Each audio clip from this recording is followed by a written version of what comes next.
What's up, everybody? Welcome back to another video. My name's Nour, and today I bring you another special video, the Sunday stock watch list, where I talk about all the A+ setups that I like, all the setups that I don't like, all the economic events going on, and all the earnings going on, whether, you know, we're on the earnings season or we're not. Right now, we still do have a few more earnings. We probably have like another week of earnings here, but it's starting to slow down. All the big stocks have already reported. All the stocks, at least that I care about, have already reported. But we're coming into some, some interesting times with the new whole corona thing. We'll talk about that more in the video, but before we go ahead and start that, hit that like button, subscribe, comment down below. I do want to do a unboxing of, well, I already recorded it. I do want to upload it. Usually I don't upload it though. I just recently got a Richard Mille, and I would love to upload that if you guys are interested. Let me know if that's something you guys are interested in. You know, subscribe to this channel, turn the notifications on, because I do upload a lot of live trading videos. It's cool to see people make whatever they make online, whether it's real or fake at the end of the day, but it's amazing to see a live trading video, what I'm thinking at the time, how I'm signaling to the chat, you know, what I'm looking at versus NQ versus, you know, the stock that I'm focused on. So it's always great to see those live trading videos, and that's something you guys should actually learn from when it comes down to anything. So when it comes down to, you know, actually live learning a skill, it's better than just watching or trying to learn from a course, right? A course is cool or whatever, but there's nothing like live learning how to paint, how to, you know, build a car, how to fix an engine, how to live trade, whatever the case would be. Live trading is the best way to learn. So let's go ahead and start this video. So right off the bat, you can see in all red, Jerome is speaking at 10 a.m. on Tuesday Eastern time. We have John speaking at 10:30 a.m. right after Jerome. And then, you know, Thursday we have jobless claims. We have Raphael speaking on Thursday. So we do have a few things going on this week. Plus, they're going to talk about this new variant in Corona. China's going into lockdown. We'll see how that's going to affect what they have planned for 2022, if that changes anything. So that'll be important. So let's go ahead into the earnings. We have Salesforce. That's a big one on Tuesday. Box also reports on Tuesday. Wednesday, we have a few things reporting. Nothing that I'm personally interested in other than Snowflake. Thursday, you have DocuSign. Those types of stocks move. Asana moves. Alta does move. I've seen it move significantly before. Big Lots reports on Friday. So we do have a few stocks reporting. Like I said, we're coming towards the end of the season. You're not going to get, you know, Tesla. That's already happened. But you do have a few of these mini big stocks. Salesforce is a pretty big stock though, and DocuSign is a pretty big one too. So these are earnings. If you want clear screenshots, just go to Trade Like Nour. It's my strictly owned or strictly posting trading page. I have Nour Trades, Trade Like Nour, StockHours, and Crypto Hours. So I have 4 pages. All the other shit that you guys get and all those DMs are all fake. I'll never DM you first or even follow you first, and I will never ask you for money, so please don't get scammed. So let's go ahead and start this video. So last week I didn't upload a Sunday stock watch just because I had like 3 things, and I'm like, I might as well just upload it to Instagram. So that's what benefits you guys from Instagram. I always update, or if I don't upload a Sunday stock watch list, I always upload it on Instagram. So this week I have a watch list. Last week was also a short week. This week I have a watch list. I have about 4 stocks on here. I'm trying to keep it simple. When things start going crazy, you don't want to go crazy with the market. You want to focus on a few very nice setups and focus on them and take advantage of them in the market, because when things start falling and things do get crazy and you try to like have like a watch list of 20 different things that look really good and you're like, yo, I gotta focus on this, this, and that, you're never gonna make money, and actually it'll actually do more harm to your account than benefit. So first thing we're gonna talk about is Moderna, obviously, right? Obviously. So we're back here. So on the 1 year, we had a gap from 360. I actually talked about this a while ago, and then we never ended up crossing 360, so it was just irrelevant. Never talked about it again. Then we have 360, and then we have room up to like 384. So it's going to be very interesting to see if we can get a boost on Moderna. Moderna also came out and talked about the new variant. So I'm watching 360 this week for the gap fill. But before the gap fill, I'm looking to play 350 into the 353 break. And from there, maybe we can get a run into 360. As you can see, the most recent high was on Friday, 350. And then we have a high of 353 about 17 days ago. So I'm watching 350 break into 353, and that'll get us a nice little push into 360. But 360 is the start of the gap fill. From there, if we get a break there, we have room up to 380. And you guys know Moderna does know how to move.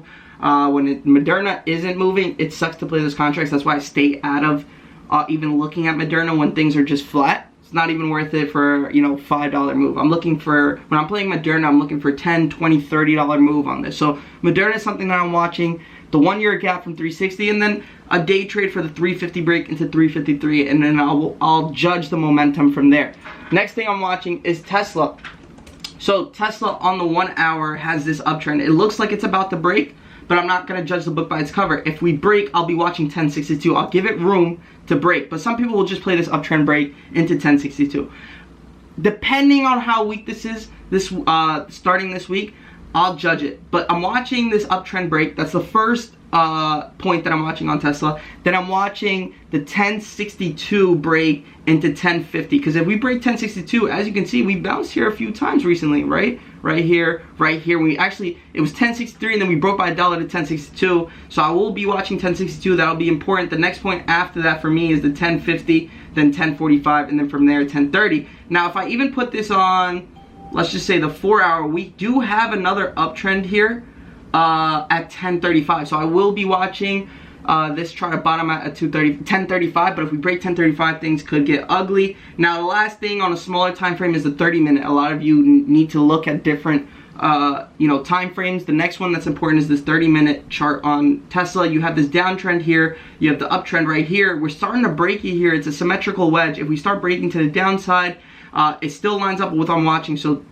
Tesla on all charts here is setting up for a move, but the most likely outcome here is to the downside. I am watching this 1062 level, so it could get pretty aggressive, especially if the market starts falling. This will be the first thing in December. Regardless of what would have happened with this corona thing, this is an adjustment for portfolios in December. It's a time where hedge funds are looking to adjust whether Tesla was only 10% of their portfolio, and then it ended up running $400 or $500. Now it's really like 15%, so they have to narrow it down, get take the excess here. But regardless, Tesla will be something that I'm watching this week, and like I said, 1062. But a lot of people like to get in early on that uptrend break. So Tesla's definitely one. The next thing I'm watching is Nvidia. Right, Nvidia is lining up on this 30-minute. It does have a downtrend. It's kind of choppy right here. Look at all these wicks. And then you have a flat bottom here at 309. Now, I put this on the 30-minute. Now, if I put this on the 1 hour, you still get what I'm looking at. You get an uptrend break that we've already broken. Tesla hasn't broken that yet.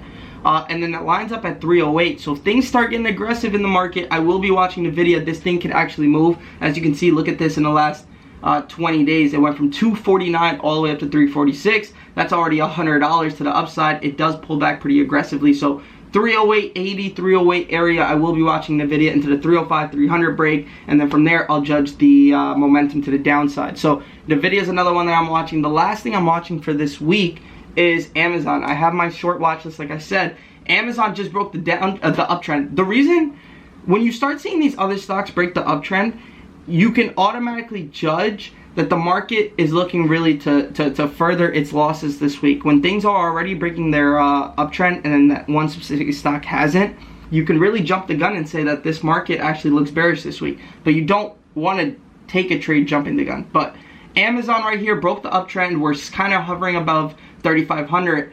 The next important level on Amazon is 34.65. As you can see, I have a support right here. It's hit this 1, 2, 3, 4 times here. So if we come back and break this 34.65 level, we'll be watching 34.50, and from 34.50 I'm watching 34.35. So things could get ugly on Amazon as well. And you guys know this thing can move $150 in a day easily. Even on Friday it was down 75, and I was expecting it to actually hold up with Shopify, Netflix, all these COVID stocks. And we did also come into Black Friday and Cyber Monday. So I was kind of surprised that they took Amazon down pretty aggressively when it was already up in the morning to like 36.33. So it really had like a $130 swing from the top to the bottom here on Amazon. So 3,500. I'm sure we'll open under if the futures open up in about an hour and a half. I'm sure we'll open up under if things are ugly. The next thing I'm looking at is 34.65. Hopefully that doesn't break pre-market.